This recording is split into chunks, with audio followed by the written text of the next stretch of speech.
वज़ीर-ए-आज़म इमरान खान की असम्बली में पॉलिसी तकरीर खासी तवज्जो का मरकज़ बनी रही, लेकिन लगारी साहब, जैसे कि खान साहब ने कहा कि हमारी पॉलिसी में कोई कन्फ्यूजन नहीं है, लेकिन हम देखते हैं कि पिछले 4 महीने से हुकूमत सिर्फ और सिर्फ कन्फ्यूजन का शिकार ही नज़र आ रही है। लॉकडाउन के मामले में भी हमने देखा, इसके अलावा कोरोना को कभी मामूली बुखार कहा गया, कभी कहा गया कि ये बहुत ज़्यादा ख़तरनाक है।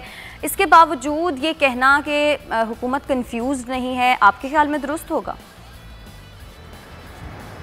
नहीं, असल में वो यू टर्न लेते हैं ना हर बात में। कंफ्यूजन पर भी इसने लॉकडाउन वो किया है, यू टर्न लिया है। ये तो 13 मार्च का कह रहे हैं कि हम लॉकडाउन किया, वो तो सिंध गवर्नमेंट ने भी 13 तारीख को नहीं किया था, वो जाकर 15-16 तारीख के बाद जाकर उन्होंने किया था लॉकडाउन करना है। और हमने शहरों को जो है वो भी बड़े कराची के हद तक हुआ था या कुछ शुरू में, तो फिर उसके बाद उसका दायरा वसी किया गया, लेकिन 13 तारीख को तो किसी ने भी नहीं किया था। खैर जो भी हुआ, लेकिन वज़ीर आज़म ने वो सारा क्रेडिट ले लिया, लेकिन ओनरशिप आज तक नहीं दी। कभी भी नहीं कहा कि वो लॉकडाउन के हक में हैं। लॉकडाउन को उन्होंने एक ऐसे लोगों की जो अशराफिया है, अशराफिया के फ़ायदे के लिए लॉकडाउन का, मुझे नहीं मालूम कि अशराफिया इससे कौन सा फ़ायदा उठाती है लॉकडाउन से और उसको क्या क्या मिलता है, लेकिन उन्होंने तो हमेशा इल्ज़ाम ये लगाया था। बाल उनकी बातों के बारे में हम इतना ज़्यादा वो ना हो, ज़्यादा संजीदा ना हो, ये हमारी मुश्किल है। और ये हुकूमत, हम तो चाहते हैं कि अपनी मुद्दत पूरी करे, अगर इसी तरह से मुद्दत पूरी करती है तो बड़ा कोई नुकसान ना हो जाए, बस ये है। क्योंकि इनके अंदर कोई ठहराव नहीं है, इनके अंदर पॉलिसीज़ के अंदर कोई इस्तकरार नहीं है, तसलसल नहीं है। और ये इनको ये भी नहीं पता होता है कि सुबह उन्होंने क्या कहा था, फिर दोपहर को क्या किया और फिर शाम को वो कुछ और कह देते हैं।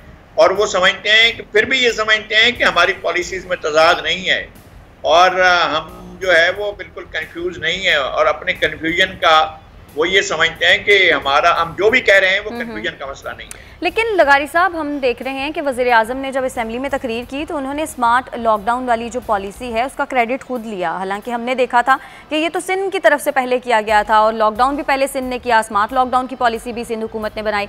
लेकिन वज़ीर आज़म के जो इस तरह के बयानात हैं, आपके ख्याल में क्या ये बयानात ही वजह बनते हैं सिंध और विफाक के दरमियान तनाज़ात की? क्योंकि वज़ीर आज़म को सराहना चाहिए ना सिंध हुकूमत की खिदमात को। नहीं, अब तो सैयद मुराद अली शाह ने भी इन मामलात पर बात करना छोड़ दी है। अब इसको ज़्यादा सीरियस नहीं लेते। उनको पता है कि वज़ीर आज़म किसी एक जगह पर ठहर कर बात नहीं करते हैं। वज़ीर आज़म के अपने वो तरजीहात हैं, और तरजीहात का भी उनके दोस्तों को भी नहीं पता है, उनकी काबीना के वज़रा को भी नहीं पता है। हाँ, एक तरजीह जो है सब जानते हैं कि जो उनके साथ बैठे हुए लोग हैं वो मुल्क के वसाइल को किस तरह से बेदर्दी से लूटें और उनसे कोई पूछ गछ ना हो, उनसे बात पुरस ना हो, ना नायब देखे, ना FIA देखे, कोई और भी ना देखे। और जनाब वो चलाते रहे, 2 हुकूमतें गुजर जाएं तब भी वो चलाते रहे कि हम BRT बना रहे हैं, तब भी उनके सारे मामला चलते रहे, तो इस तरह कोई ना देखे। बाकी इनमें कोई कन्फ्यूजन नहीं है, ये स्ट्रेट फॉरवर्ड। सही। अच्छा, लेकिन आपको क्या लगता है कि मौजूदा जो मुल्की हालात हैं उनको देखते हुए अगले जो 2 महीने हैं वो वफाकी हुकूमत के लिए किस कदर अहम है? पहले तो यही है कि बजट के प्रोसेस से कैसे गुजरते हैं।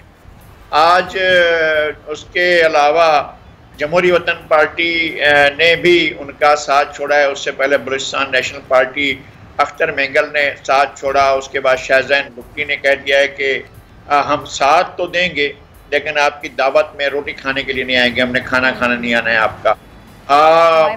MQM बहरहाल कुछ पता नहीं है MQM को क्या मिला है, हमें अंदाज़ा नहीं है। हमारे दोस्त हैं जनाब अमीन अल हक साहब, कभी उनसे बात होगी तो उनसे गुजारिश करेंगे और कभी चाहेंगे कि वो भी प्रोग्राम में आएँ और हमें बताएं तो सही कि उन्होंने कराची के लिए और सिंध के लिए क्या किया है जनाब वज़ीर आज़म ने और पाकिस्तान तहरीक इंसाफ ने, ताकि हमारा भी दिल खुश हो और हम भी उनके साथ मिलकर तालियां बजाएं।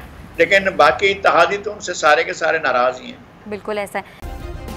सब्सक्राइब करें और बेल दबाएं ताकि कोई खबर रह न जाए।